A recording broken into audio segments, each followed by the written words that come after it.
and welcome to Pro Trader Strategies market commentary for Thursday, June the 18th. I'm Eric Wilkinson, and yes, you very well may recognize me as the Wolfman from mainstream media, where I've talked about the economic data, the geopolitical environment, and how that impacts the overall markets with my market analysis. Well, I do the same thing in these daily market commentaries, but I'm layering on top of it different option strategies that we can implement into our portfolios. Yes, just about anybody can talk about option strategies, but not all of them have 25 years of experience. And what I've gone further and done is through education, try to teach you different guidelines for each and every option strategy before you implement it into your portfolio. Having said that, today is Thursday. This is the webinar day that I go into that. And what we're doing is a roadmap to options strategies. What we do on any given day is we come up with a market direction or an assumption for something, whether or not it's a stock you like Kroger, and you've gone there and seen the lines or whatever, and you come up with a directional assumption based on that. Or maybe you got on an airplane and saw there's nobody there, so you think that the airline stocks are going to go down, so you come up with an assumption. However you come up with your assumption, what we do is then build on that and find the right option strategies for that given underlying using these guidelines. So check that out at protraderstrategies.com. Also, without further ado, let's get on with the economic data and see how that's impacting the overall markets. Across the pond, really pretty light week, to be quite honest. They did have a Great Britain bank rate. Guess what? It came out unchanged at 0.1%. That, or a tenth of a percent, we could say.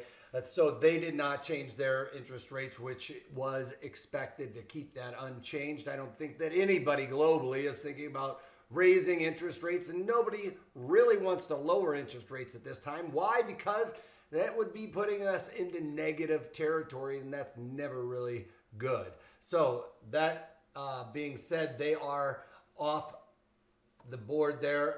Official bank rate unchanged, like I said. Here in the United States, we got the consumer index came in at 2.8%, up from the 2.4%. That's the CB leading index. That is a gauge of economic indicators for the most part. So it's basically what we've already seen. And we've been seeing these economic indicators come out very well recently. We also have natural gas storages coming in at 85 billion cubic feet, which was right in line with what was expected. And that's about it for the economic data points here in the United States. We do get Mester speaking later on today, and he is a Fed member. As a matter of fact, he's speaking right about now. All right, that's it for the economic data and or geopolitical environment. Nothing really to see there, other than we're seeing COVID spikes going across the board. Florida really seeing some here in Arizona. I have another friend that has supposedly COVID, not confirmed yet, but she says she has COVID. I don't know if that's true yet or not. All right, so let's talk about crude oil. It is trying to make a push to the upside. It looks like it really wants to try and cover that gap between this $39-ish area. We pierced into 40, but remember the low here that we got to cover is that $41.05. So market may want to go up there and print 41.05 before we start seeing this roll back over. I don't know that there is enough demand out there. It doesn't seem like it. We've been seeing crude oil builds, right? But manufacturing really not picking up as fast as we thought it would be. People aren't really getting out and driving. Although car sales are going through the roof, even used cars sales are really robust right now. Why is that? Because I think a lot of people are afraid to get on public transportation. They don't want to get into an Uber or a Lyft. All of those things being said, so some of those people that got rid of cars in order to do ride sharing or public transportation, maybe lower their overall carbon footprint, have decided, you know what, I'd like to keep some kind of carbon footprint and not die from coronavirus by contracting it somewhere. So they're going out and buying these cars.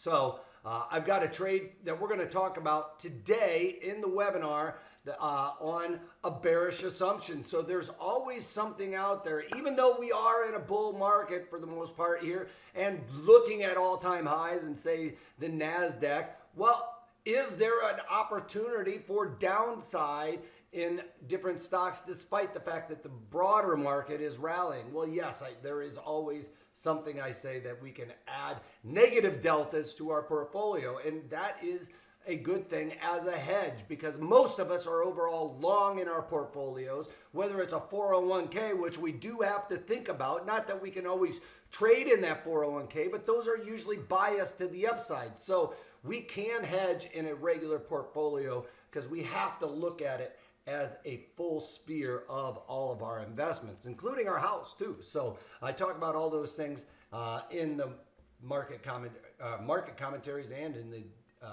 webinars. So without further ado, crude oil kind of bucking the trend of what I think it should be going. If I had something on, I would want to be playing this to the downside, but I don't have anything in my portfolio on crude. I am just biased to the downside there.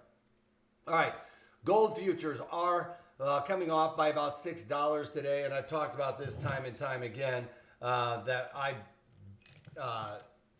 feel like gold is going to trade in this certain area right here, which is right between the 1787 and 1658, and it has had a tendency to want to build out this area right in there. That's where we're, I think, going to see maybe the point of control move a little bit higher from here, which is the point of control, right? And I think it's going to shift at least the time there. And there's not been a whole lot of hands trading here or price trading going on at this level, but I do believe it is becoming more and more of a magnet, and this is kind of becoming a little less of a factor down here. That being said, I do still have a bullish position on it because I believe that we are going to see this market kind of come up and test that upper bound. We haven't done that in a while. I think that it is kind of the next step as we are talking about another round of stimulus that weakens the dollar, right? As we print money, that weakens the dollar. This is dollar denominated.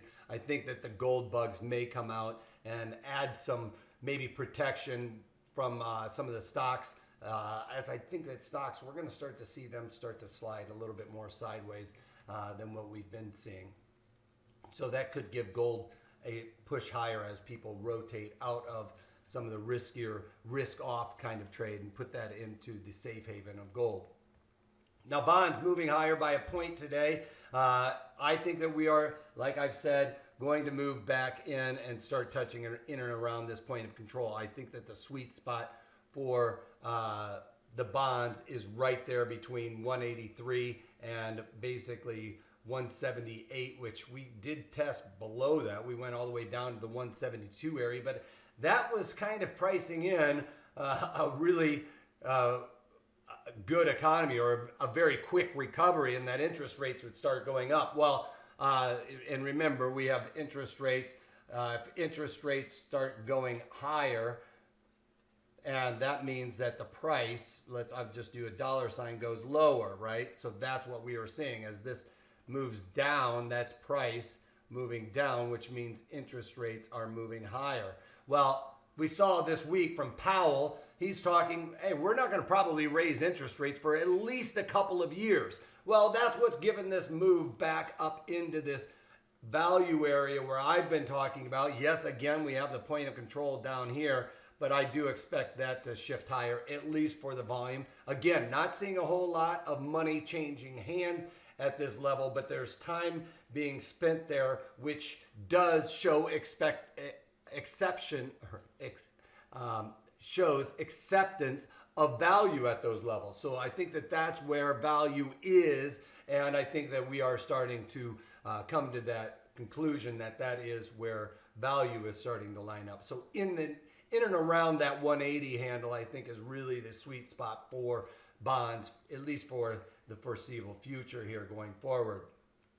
Now moving over to the VIX. VIX is coming off a little bit, which is a bit surprising because we've had a bit of a wild ride even again today. Yesterday we saw like the massive fluctuations, you know, 100-point move in the Dow is really no big deal. I mean, as a matter of fact, we were off by a few hundred points earlier today, as we can see the low here coming in at 25,617. So that's another 300 points lower than where we are now. So we were off by about 400 points, now only down 100 points, and that's just throughout the day as we are starting to move. Now, something to note here that I wanted to talk about is when we're talking about not even just Fibonacci and all of those things, but we also talk about candlesticks here. Well, we have a candlestick where we have that green bar where it is moving, and it looks like we've kind of bottomed and wanted to move higher. But now, when we got this candlestick yesterday, it kind of looked like that. Well, and it's really inside of that if I draw in the green wick or whatever. But still, that starts to me signaling we've kind of lost a little momentum to the upside. Well, if we were to finish here today with another candle kind of like that, well, that to me is a bit of a conundrum. But generally speaking, what we're talking about is it's a continuation to the upside. So to me, it's a continuation back to the point of control. And that's what I'm kind of expecting for the Dow Jones, get up and around that 2,700 area. Another 100 points higher here, which is, like we just said, isn't that hard of a lift for the Dow Jones at this point. But I think we're going to start seeing some more consolidation in and around that point of control there for at least the Dow. Onto the Nasdaq, we've got the Nasdaq pushing higher. Well, actually, it's just off. When I started this a little bit ago, it was a little bit positive territory. I punched up into the positive. Again, with the Nasdaq, it's holding a lot of stocks that are the wild card, if you will, for what's going on around our economy, right? It has the tech sector, and we are becoming more and more tech dependent with cloud, with building out home offices and things of that nature,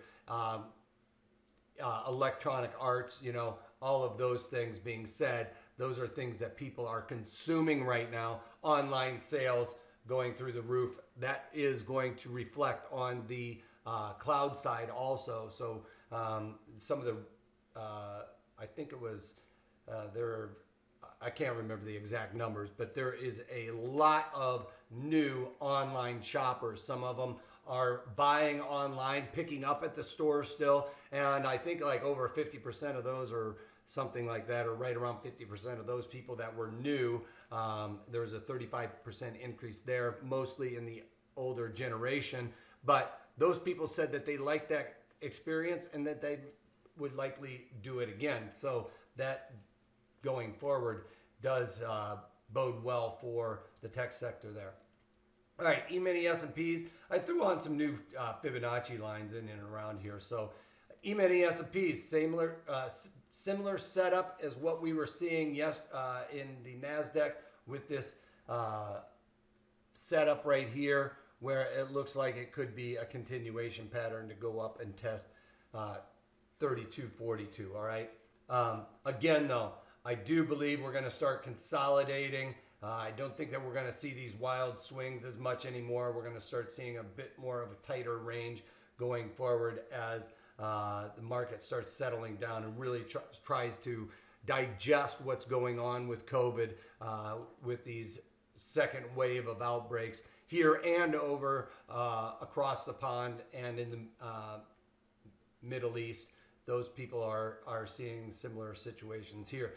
New Zealand, though, they're not too worried about it. They have people in the stands and are filling those up, watching rugby tournaments. So they are really the litmus test as to can we get back into these stadiums, which everybody's kind of clamoring for as football season is just around the corner, that people are really wanting to be able to go to some of those games.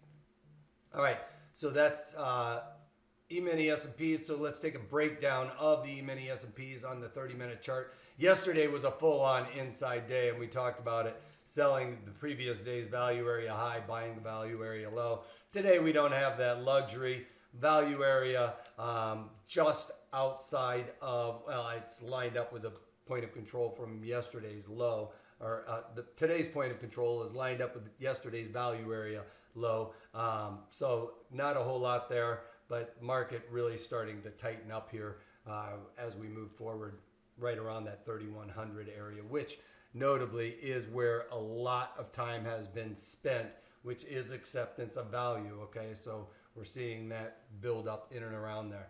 Now, I haven't done anything in my portfolio. I do have a couple of ideas for implementing a long put into my portfolio that I'll probably do tomorrow. Why? Because I don't like going out there and front running my webinar. When I come up with some theses and I want to play those out in the webinar as we would do on a normal daily basis, I don't want to go out there and put that trade on before you guys have the opportunity to go through all of this with me, and then I'll probably implement it tomorrow if everything remains hunky-dory, I guess. So check this out. Go to protraderstrategies.com, sign up for the roadmap to trading options, and we will go through this step by step based on my assumption. I have a bearish assumption going on. And how do we find the right strategy for that? So check it out. I'll go through all of the rules and some basic things that you need to know before implementing any option strategy. All right, so check that out at protraderstrategies.com. Like I said,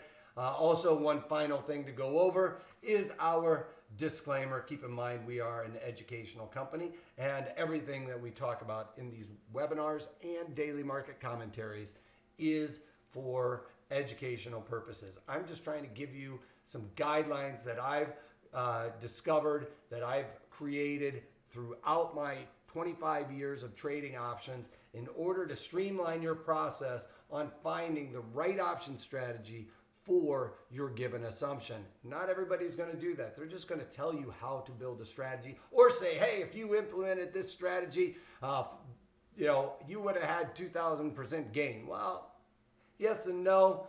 They probably did have some of those trades, but they're cherry picking them. You know, in these daily market commentaries, I talk about every single trade I put them on, whether or not they're a good trade or a bad trade. We always have bad trades. So what's more important, learning from a good trade or learning from a trade that went against us? Well, I say against us, so that's why I spend more time talking about those losing trades and how we manage that risk going forward. So go to protraderstrategies.com and sign up for it. If you can't take that, take it easy.